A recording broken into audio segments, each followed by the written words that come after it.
Well, hello again, everybody. This is John Norris at Trading Perspectives. As always, we have our good friend Sam Clements. Sam, say hello. Hey, John. Hey, Sam. How are you doing today? Doing great. Good. I'm doing well as well. I got to tell you, here we are on January 24th, 2024. We've already had the Iowa caucuses behind us. And then finally, the New Hampshire primaries were yesterday.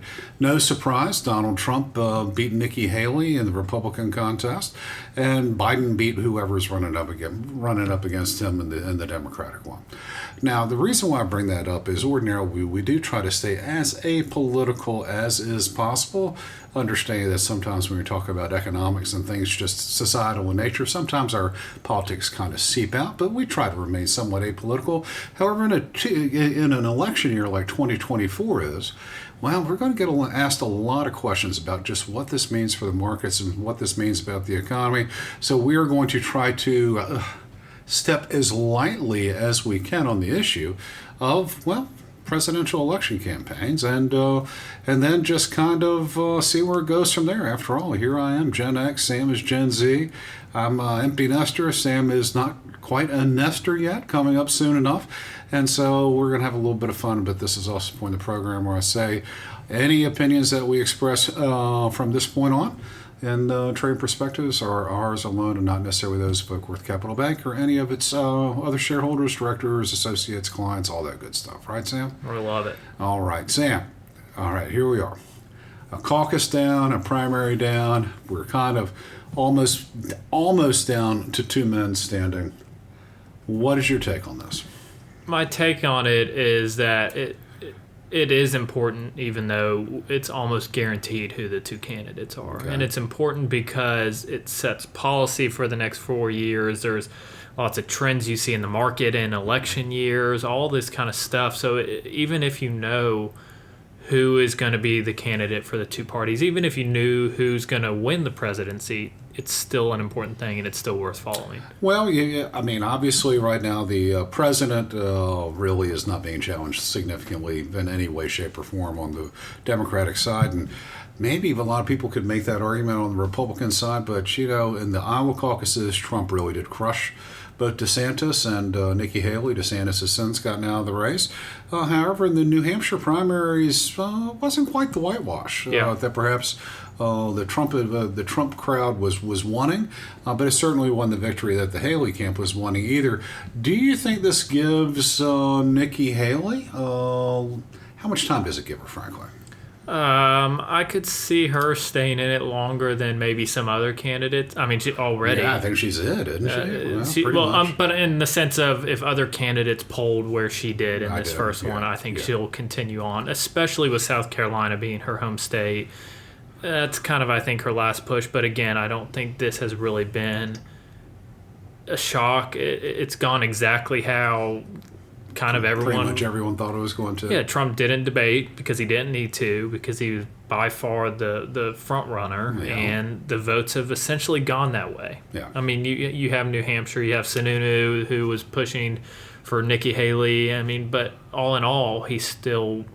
it was closer than I think maybe some had expected originally. Still comfortable win. It was, yes, he still won in a state that is not as hard right, even on the right, as some other states, and this just doesn't change anything. Well, as a Gen Z, here I am at Gen X. As a Gen Z, I guess you are probably assuming that what passes for political campaigns now is the norm. A bunch of yelling and screaming back and forth at one another, and really, frankly, by the time it's all said and done with, it almost feels like a game of Russian roulette. You end up going to the polling stations in November hating everyone. At least that's been my experience over the last 10 to 12 years.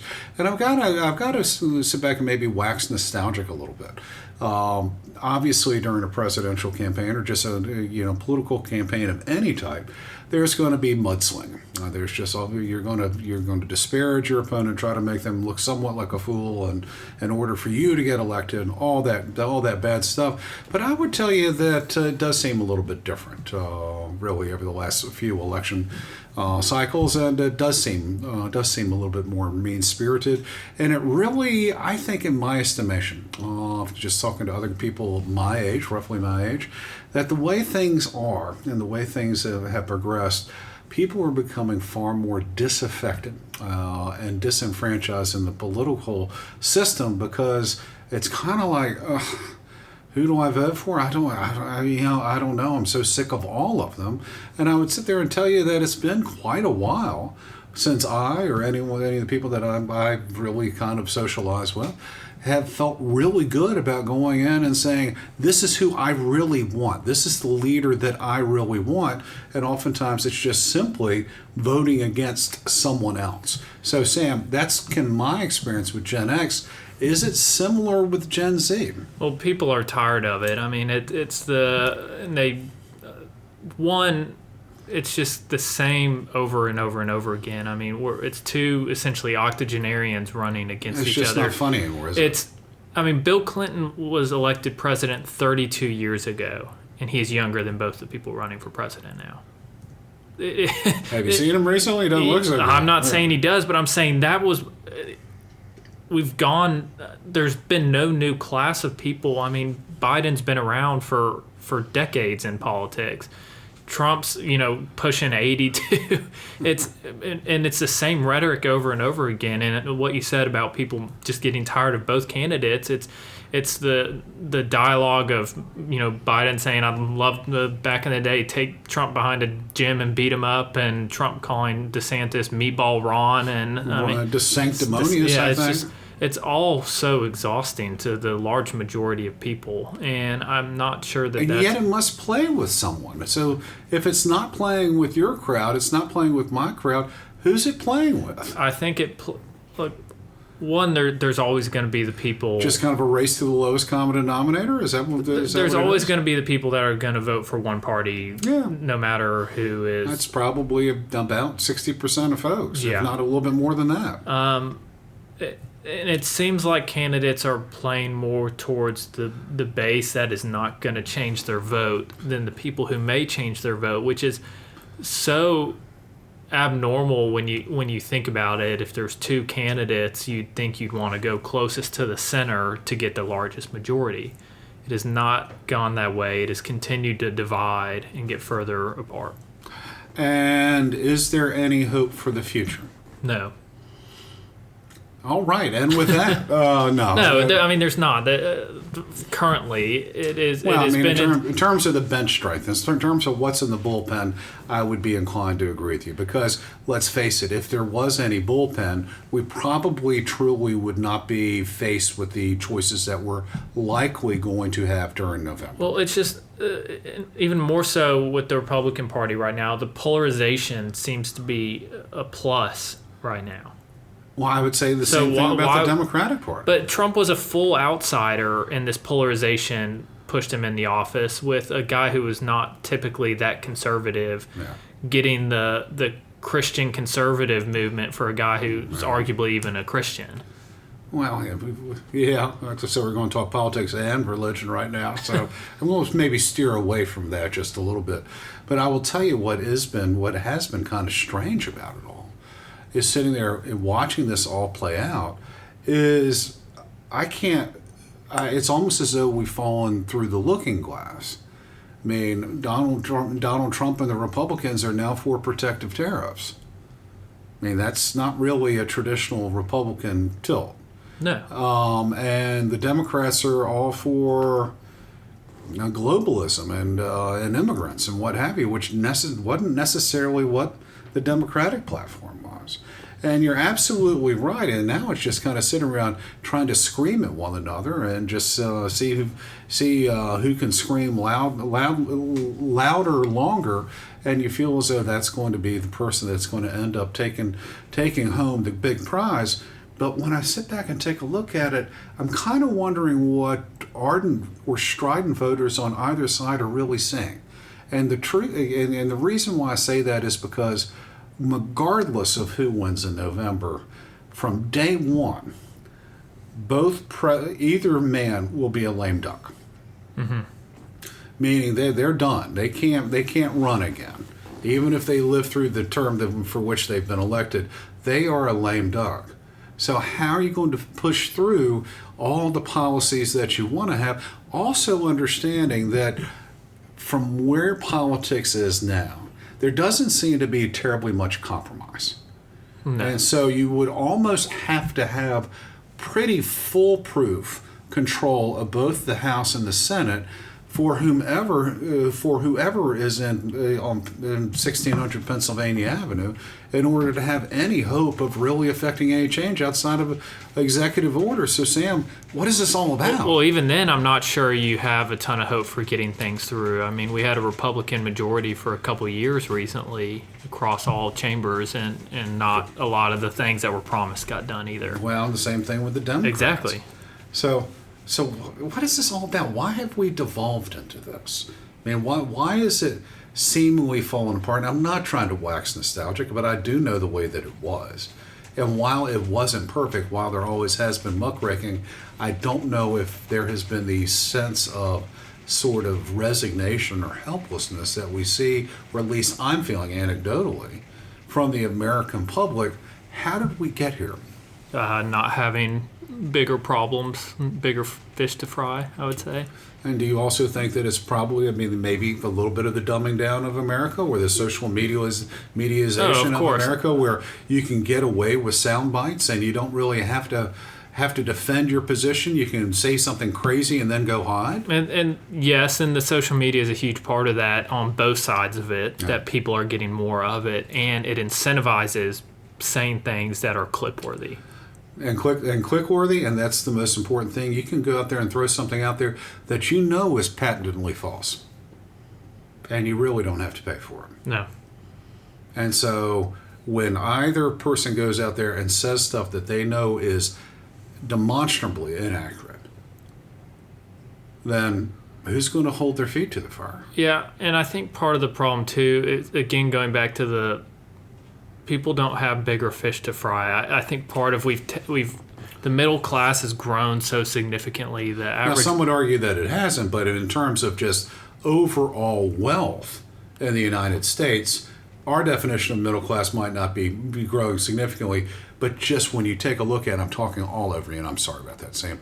It's just my nature, kind of like that scorpion and toad or frog fable. You know what that one is? Yeah, it's okay if you don't. I'm an old timer. It's when you've taken care of your shelter by hook or crook, when you've taken care of food, you've taken care of clothing for those people that truly want it, when you've taken care of the basic necessities in life, that's when you can start focusing on stuff that's a little bit more abstract. And then as you continue to meet your basic needs, that's when folks focus on things that are beyond the abstract, in my estimation. That's exactly it. And so we have gotten to this point in our society where, we take it for granted that we can stuff our face full of crap. And so we get to focus on things that wouldn't have even made it to the B section of the newspaper not so long ago. Mm-hmm. So it's problematic. And that's problematic. And you would argue, I think, from hearing what you've been saying, this has engendered a political system that is just sound bites, focusing on fringe issues, and not really delving home on the things that truly matter to most people. That's exactly it.